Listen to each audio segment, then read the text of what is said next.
Lorsqu'on voyage aux États-Unis, nous les Français sommes victimes de clichés, et le pire c'est que ces stéréotypes nous collent tellement à la peau que les Américains ont une mauvaise image de nous. Alors c'est quoi ces clichés et d'où viennent-ils?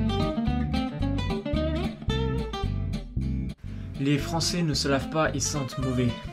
Malheureusement, ce cliché est plutôt bien répandu, même chez les enfants, puisque dans les Looney Tunes, Pépé le Putois a un sacré accent français. Chérie, chérie, je t'aime.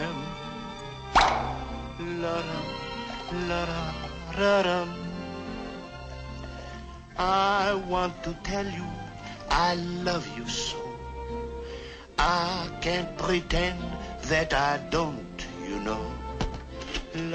Alors ce cliché remonte au XVIIIe siècle, puisqu'à cette époque, l'eau était considérée comme dangereuse puisqu'elle dilatait les pores de la peau. Du coup, les médecins pensaient que les miasmes et les pestillences s'incrustaient dans la peau et entraient plus facilement dans le corps.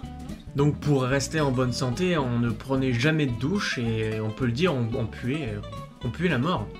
Et pour masquer leurs odeurs, les nobles, je dis bien les nobles, plus que le reste de la populace, les gueux quoi, puaient l'oignon en toute saison.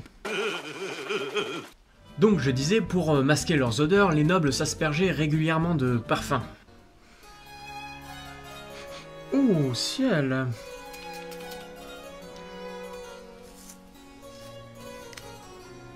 Mais l'image du français dégoûtant s'est renforcée sous le règne de Louis XIV, puisqu'apparemment lui, il puait, mais il puait vraiment beaucoup.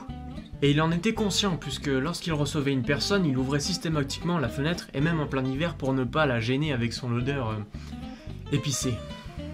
Je n'ose même pas imaginer les nuits que devait passer la reine aux côtés de Louis XIV dans le même lit. Et même le château de Versailles était réputé pour son manque de propreté, puisque les courtisans se soulageaient derrière les rideaux, sous les escaliers et même sur les marches. Bon, t'as vu l'image que tu nous donnes? Les Français mangent à chaque repas des baguettes, du camembert accompagné d'un bon verre de vin. Et là pour le coup c'est vrai, rien ne vaut la bonne cuisine française et les bons produits du terroir. Mais bon, on a beau critiquer la malbouffe américaine, mais les Français sont les deuxièmes consommateurs européens de hamburgers, derrière les Anglais. Les Français sont des chauds lapins. Bon, on ne peut vraiment pas reprocher aux Américains de penser ça, puisqu'il faut dire que de nombreux représentants de notre pays sont de véritables séducteurs. Par exemple, on a Valéry Giscard d'Estaing qui lui a multiplié les conquêtes amoureuses. On a Jacques Chirac qui, il faut le dire, avait la classe et était un véritable charmeur.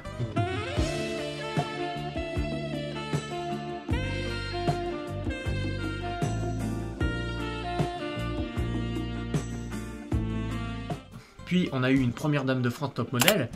Non, pas celle-là. Et enfin, le cliché s'est malheureusement renforcé à cause du plus gros show de la bite Que la terre ait jamais porté. DSK. Sur ce, mangez du camembert, buvez du vin et soyez fiers d'être français. Allez, à la prochaine.